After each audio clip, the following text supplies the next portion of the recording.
আসসালামু আলাইকুম।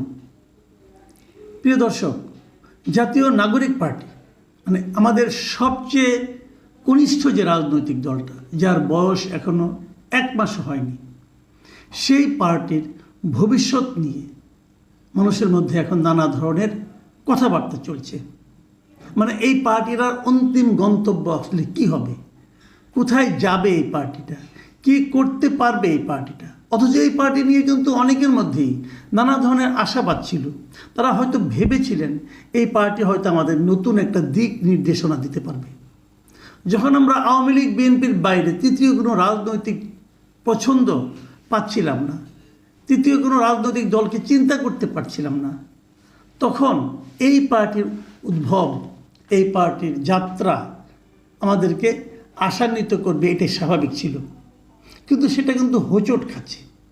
শুরুতে যখন তারা যাত্রা শুরু করেছিল, আমরা কিন্তু ভেবেছিলাম এই পার্টি হবে একটা নতুন চিন্তার দল, এই পার্টি হবে মেধাবী ছাত্র তরুণদের দল, এই পার্টি হবে একটা সৎ মানুষের দল, এই পার্টি হবে একটা ট্রান্সপারেন্ট দল। কিন্তু আমাদের সেই প্রত্যাশা কিন্তু একেবারে শুরুতে তারা যে জনসভাটা করেছিল সংসদ ভবনের সামনে, সেখানে কিন্তু প্রথম হোঁচটটা খাওয়া শুরু করেছে। তারপর বিভিন্ন ঘটনা এই 1 মাসের মধ্যে তারা যত কিছু ঘটনা ঘটিয়েছে, আমার বিবেচনায় তার কোনো একটা ঘটনাকে নিয়ে আমি আশাবাদী হতে পারিনি, আমি ভাবতে পারিনি এই তো চাই। বরঞ্চ একাধিক ঘটনা ঘটেছে যা নাকি আমাদের আশাহত করেছে, আহত করেছে।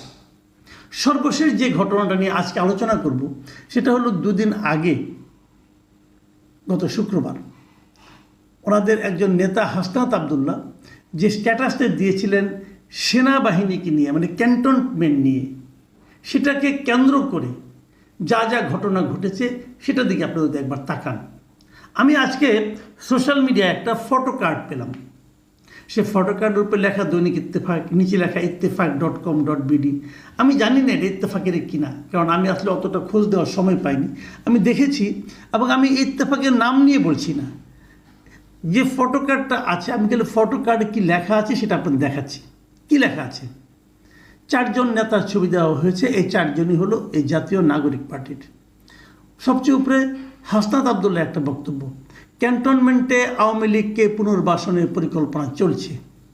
তার নিচে সার্জিস আলমের একটা বক্তব্য, হাসনাত যেভাবে সেনাপ্রধানের বক্তব্যকে রিসিভ করেছে আমার কিছুটা দ্বিমত আছে।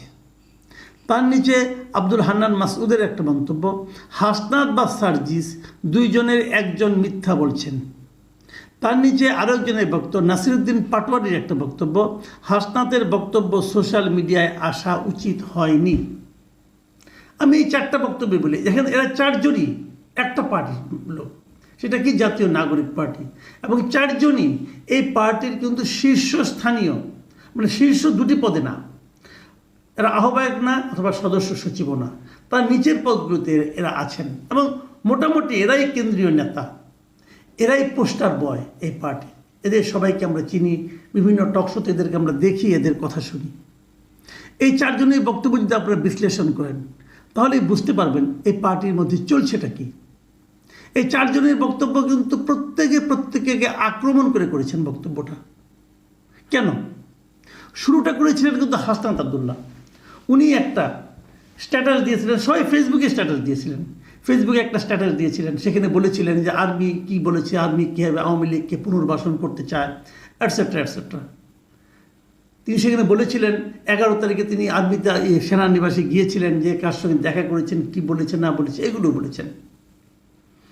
আর হাসনাত আবদুল্লাহর এই বক্তব্যের প্রেক্ষিতে নাসিরউদ্দিন পাটোয়ারি বলছিলেন যে এই বক্তব্যটা সোশ্যাল মিডিয়া আসা ঠিক হয়নি, এবং উনি আরেকটা কথা বলেছিলেন সেখানে, যে এই বক্তব্যটা শিষ্টাচার বিবর্জিত। তারপরে আবার সার্জিস আজকে একটা স্ট্যাটাস দিয়েছেন, সেখানে উনি অনেক লম্বা স্ট্যাটাস দিয়েছেন, ওটা আমি আপনাদের একটু পরে পড়ে শোনাবো যদি সময় পাই। সেখানে তিনি যে কথাটা বলেছেন, উনি কিন্তু হাসনাতের অনেক বক্তব্যের সঙ্গে একমত হননি। সেই পয়েন্টগুলো আমি আসবো। এবং তার প্রেক্ষিতে হান্নান মাসুদ বলেছেন, এই যে একমত হননি হাসনাতের সঙ্গে সার্জিস, এইখানে যে বিরোধটা, এই বিরোধে নিশ্চিতভাবে বোঝা যাচ্ছে যে 2 জনের মধ্যে যে কোনো একজন মিথ্যা বলেছেন।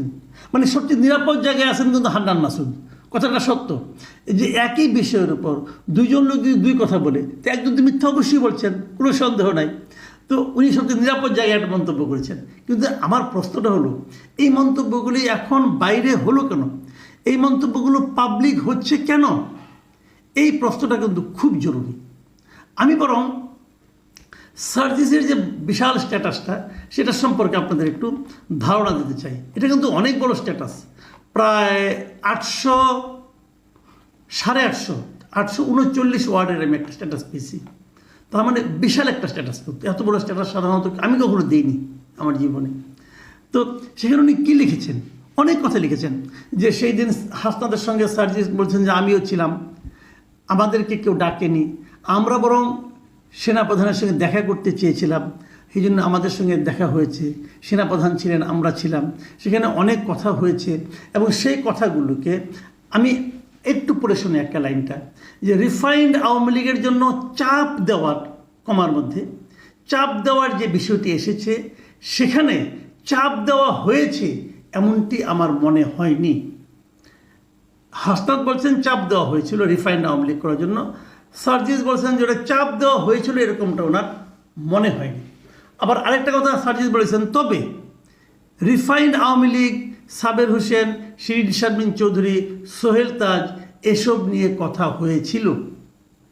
সোহেল তাজ কিন্তু এই নামটা কিন্তু আমরা নতুন পেলাম, কারণ হাসনাতের বক্তব্যে, হাসনাতের যে স্ট্যাটাস, সেখানে সোহেল তাজের নামটা উল্লেখ ছিল না, বরং সেখানে ছিল কাজী শেখ তাপসের নাম। ঢাকার যে দক্ষিণের মেয়র ছিল সেই তাপসের নাম ছিল।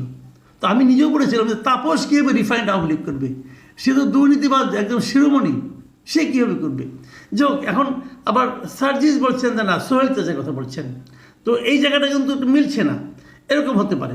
আবার আরেক জায়গায় সার্জিস বলছেন যে টোনেই, কিন্তু যেই টোনে হাসনাতের ফেসবুক লেখা উপস্থাপন করা হয়েছে, আমি মনে করি কনভারসেশন অতটা এক্সট্রিম ছিল না। এই জায়গাটা কিন্তু খুব ইম্পর্টেন্ট। একই কথা আপনি নানাভাবে কিন্তু বলতে পারেন। সার্জিস বলছে আমাদের মধ্যে অনেক কথাই হয়েছে, যেগুলোকে হাসনাত বলেছেন তার অনেকগুলি মিল আছে, কিন্তু হাসনাত যেভাবে বলেছেন, যেভাবে উপস্থাপন করেছেন, মনে হয়েছে তাকে মতো ধমকাচ্ছিল আর্মি। কিন্তু সার্জিস বলছে ব্যাপারটা তা না, অতটা এক্সট্রিম কনভারসেশন হয়নি, বুঝেন কিন্তু। এবং তারপর শেষ দিকে এসে সার্জিস বলছেন যে এখন যে একটা স্লোগান উঠছিল পরে ঢাকা ইউনিভার্সিটিতে, যে হাসনাত না ওয়াকার, এই ন্যারেটিভ এবং স্লোগানকে আমি প্রত্যাশা করি না। দেখুন, আমাদের মধ্যে না একটা জিনিস আমি দেখতে পাচ্ছি, বিশেষ করে ইউনিভার্সিটিগুলোতে, ইউনিভার্সিটির স্টুডেন্টরা, আমি একটা জিনিস জানি না কেন, আমি নিজেও তো ঢাকা ইউনিভার্সিটির স্টুডেন্ট একসময় ছিলাম। তো আমি এখনকার জিনিসটা, এখনকার স্টুডেন্টদের আমি অনেক কিছু বুঝি না এই কারণে যে কেউ কিছু একটা বললো, চিলে কান নিল, অমনি কি চিলের পেছনে দৌড়াতে হবে? ভাই, একবার প্রশ্ন করুন, একবার যাচাই করুন। আমরা যখন সাংবাদিকতা, আমি ঢাকা ইউনিভার্সিটির সাংবাদিকতা বিভাগে পড়তাম, আমাদের টিচারে একটা কথা আমাদের প্রথম বলতেন, যে চেক অ্যান্ড রিচেক। যে কথা বলতে চাও যাচাই করে নাও, আবার যাচাই করে নাও, চেক করতে হয়। এই যে আপনারা একটা স্লোগান দিয়ে বসলেন হাসনাত না ওয়াকার, যেটাকে নাকি সার্জিসও সমর্থন করছেন না, এই স্লোগানটা কি হয়? হাসনাত এবং ওয়াকার কি পরস্পরের প্রতিদ্বন্দ্বী? হাসনাত এবং ওয়াকার কি পরস্পরের বিকল্প? যদি ওয়াকার সাহেব চলে যান, ওখানে কি যে হাসনাত বসবেন, নাকি হাসনাত সাহেব চলে গেলে তার জায়গায় এসে ওয়াকার সাহেব বলবেন? তো হাসনাত না ওয়াকার, এই ন্যারেটিভ, এই স্লোগান কেন আপনারা কেন দিচ্ছেন? এই স্লোগান একবারও কি চিন্তা করছেন এর মাধ্যমে আপনারা কার উপকার করছেন? আপনারা মনে করতে পারবেন, প্রথম ওয়াকারুজ্জামান সম্পর্কে প্রথম এই অশ্রদ্ধা ভরা কথাবার্তা কে বলেছিলেন? ওই যে প্যারিসে থাকেন এক ভদ্রলোক, যাকে আমি ইদানিং নাম উচ্চারণ করতে চাই না, যাকে আমি ইদানিং ব্রাহ্মণ পীর বলি, ব্রাহ্মণ বংশীয় পীর উনি এই ওয়াকার সাহেবকে নিয়ে যে পরিমাণ গালাগালি, অশ্লীল কথাবার্তা বলেন, এর নেট রেজাল্টটা কি? আর্মি, সেনাবাহিনী, ওয়াকারুজ্জামান এরা কি দেশের শত্রু? উনি চট করে বলে দেন এরা নাকি ভারতের দালাল। কি প্রমাণ করতে পারবেন উনি? পারবেন? আমি ওনাকে মোটামুটি লেখাপড়া জানা লোক মনে করি। একজন শিক্ষিত মানুষ যে এতটা গারল হতে পারে আমি আমার জীবনে কখনো চিন্তা করতে পারিনি। ভাবুন, আমি একটা কথা বলি আপনাদেরকে, আমাদের এই যে জুলাই বিপ্লব বলি আমরা, 36 জুলাই বলি, অগাস্টের 5 তারিখে শেখ হাসিনা চলে গেল, এই যে বিপ্লবটা সফল হয়েছে, এই সাফল্যের পিছনে কি সেনাবাহিনীর কোনো ভূমিকা নেই? আমি তো মনে করি সেনাবাহিনী যদি এই বিপ্লবে জনগণের পাশে না দাঁড়াতো, এই বিপ্লব কবে সফল হতো বলা বড় কঠিন। আরও কত হাজার মানুষের লাশ পড়তো বলা বড় কঠিন, চিন্তা করতে পারবেন না আপনারা। আমি একটা কথা বলি, জনগণের এই ভূখণ্ডে জনগণের কোনো বিপ্লব একা একা সফল হয়নি। মানেটা কি আমি বলছি, রাষ্ট্রের কয়েকটা স্তম্ভ থাকে, প্রশাসন থাকে, আইন বিভাগ থাকে, পুলিশ থাকে, আর্মি থাকে।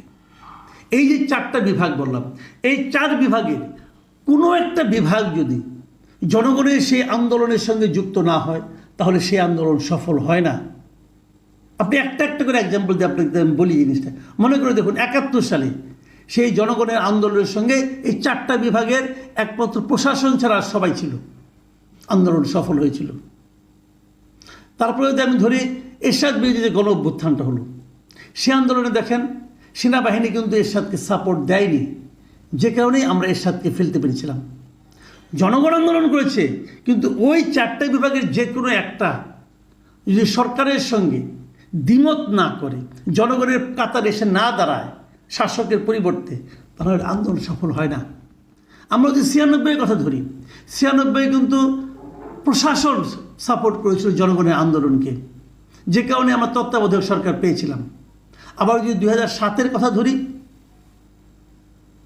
তাহলে কিন্তু ইয়াজউদ্দিন সরকার কিন্তু 2007-এর জানুয়ারিতে ইলেকশন প্রায় করেই ফেলেছিল।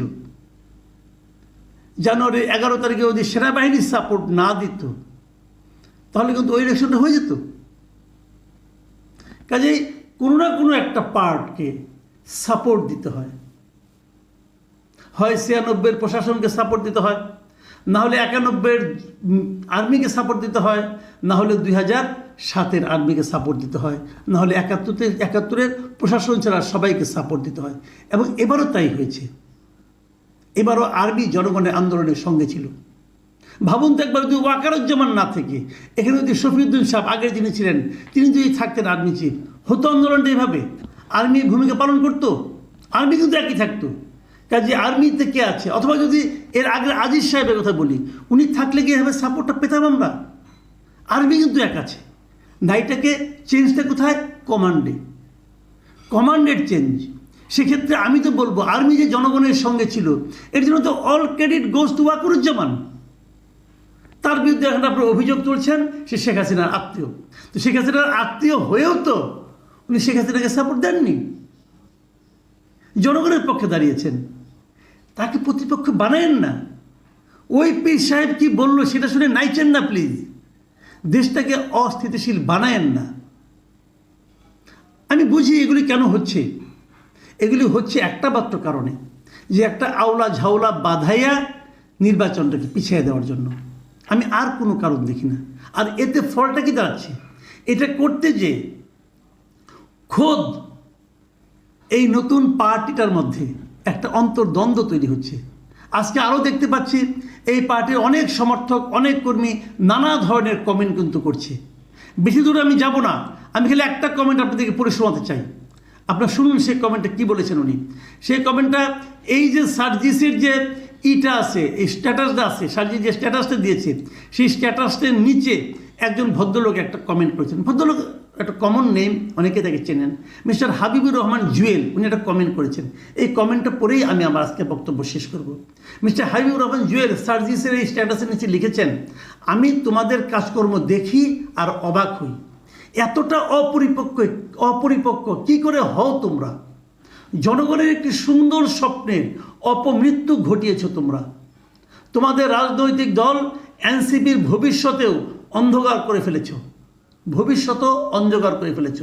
তোমাদের ব্যক্তিত্বহীন আচরণ ঢাবির শিক্ষার্থী হিসাবে আমাদেরও লজ্জায় ফেলে দিচ্ছে। তোমরা এক একজন এক এক কথা বলো, কারোর সাথে কারো সমন্বয় নাই, আলোচনা নেই। সেনাপ্রধান অপরিপক্ক বলেছেন, তিনি যথার্থ বলেছেন। আমি বিরক্ত হয়ে গেলাম। রাজনৈতিক দল হিসাবে তোমরা এগুতে পারবে বলে আর মনে হচ্ছে না। প্রিয় দর্শক, এটাই আমার প্রশ্ন।